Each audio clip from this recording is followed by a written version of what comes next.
Hi అండి, అందరికీ నమస్తే. ఇది వచ్చేసి వెలంకాని పార్ట్ 2 అనమాట. ఇప్పుడు మేమైతే సెకండ్ డే ఉన్నాము చర్చ్ దగ్గర. అక్కడ ప్లేసెస్ ఎలా ఉన్నాయి ఏంటి అనేది చూద్దామని బయటకైతే వచ్చాము. ఇక్కడ జీసస్ యొక్క స్టాచ్యూ అయితే ఉంది, అందుకోసమే దాన్ని చూడడం కోసం మేమైతే ఇప్పుడైతే ఇక్కడికి వచ్చాము. మాతో పాటు మీరు కూడా చూసేయండి.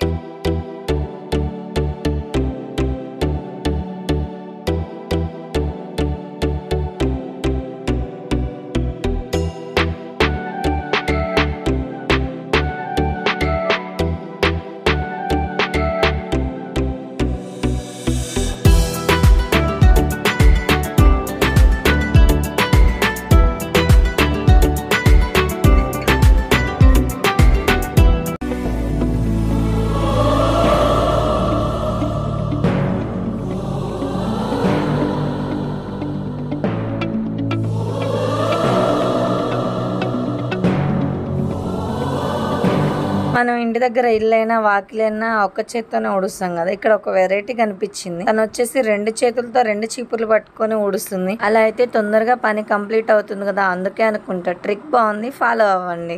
ఇక్కడ కనిపిస్తుంది కదా, ఇసుక పోసారు కదా. ఇసుక ఏంటంటే ఇక్కడ ఒక చర్చ్ ఉంటుంది. చర్చ్ కి వెళ్ళడానికి ఇది మోకాళ్ళ ప్రార్థన అని అంటారంట. ఇక్కడ ఎవరైనా మొక్కుకున్న వాళ్ళు ఉంటారు కదా, వాళ్ళు ఇసుక మీద నుంచి మోకాళ్ళ మీద అవతల ఉన్నటువంటి చర్చ్ దగ్గరికి వెళ్తారు.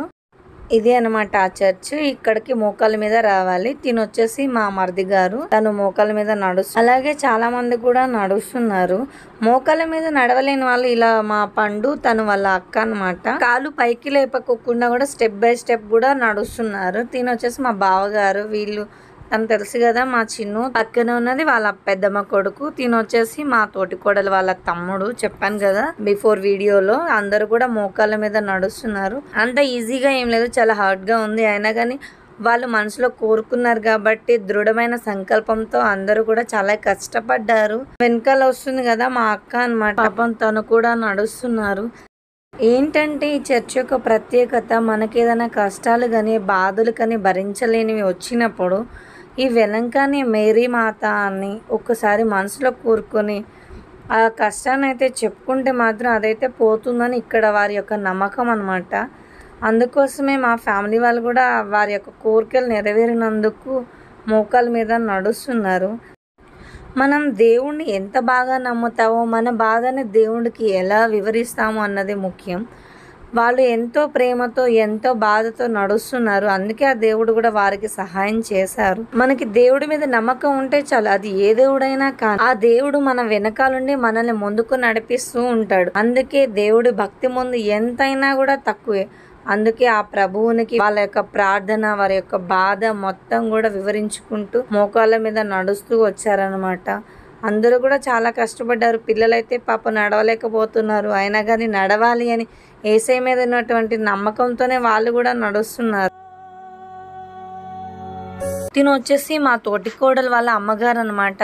పెద్దావిడ కదా, అయినా కానీ ఆగుకోకుండా మోకాళ్ళ మీదే నడుస్తున్నారు. వారి యొక్క నమ్మకం గొప్పది. అందుకనే ఆ యేసయ్య అంత పెద్దావిడను కూడా ఎలాంటి బాధ నొప్పి తెలియకోకుండా యేసయ్య ముందుకు నడిపించాడు. మన సంకల్పం గొప్పదైతే ఎలాంటి కష్టాన్నైనా ఎదుర్కోవచ్చు అనడానికి ఇదే నిదర్శనం. పెద్దావిడ అయినా కానీ ఎంత కష్టాన్నైనా ఇష్టంతో మలుచుకొని ఆ ప్రభువుకి తన బాధను వెల్లవించుకుంటూ నడుస్తూ వచ్చారు.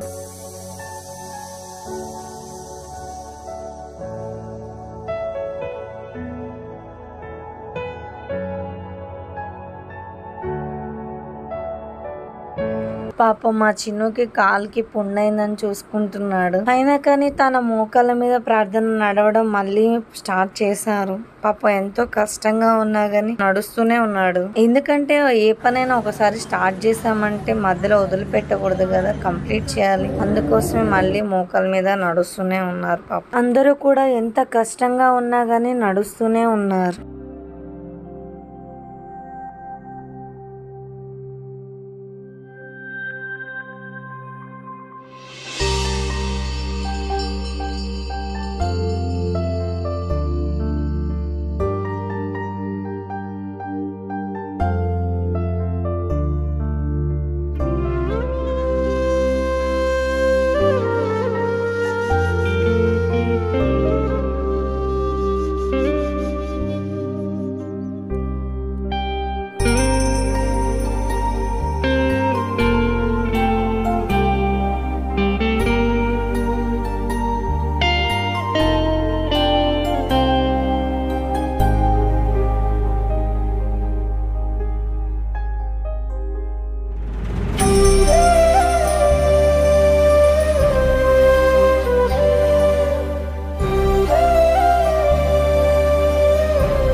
ఫైనల్ గా అందరూ అయితే మోకాళ్ళ ప్రార్థనని కంప్లీట్ చేశారు. ఓకే అండి, చూసారు కదా మా వేలంకాని వీడియో. మరి యొక్క వీడియోతో మీ ముందుకు వస్తాం.